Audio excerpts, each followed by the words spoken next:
amb uns objectius que són clars. Primer, mantenir el que és preservar aquest conjunt arquitectònic i de l'altre fer-lo un exemple de sostenibilitat.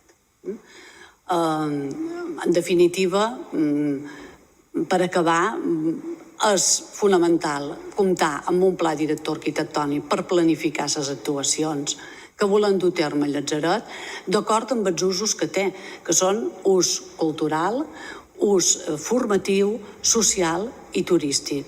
I sempre partint de dos objectius que per nosaltres han estat irrenunciables des del primer moment, que és preservar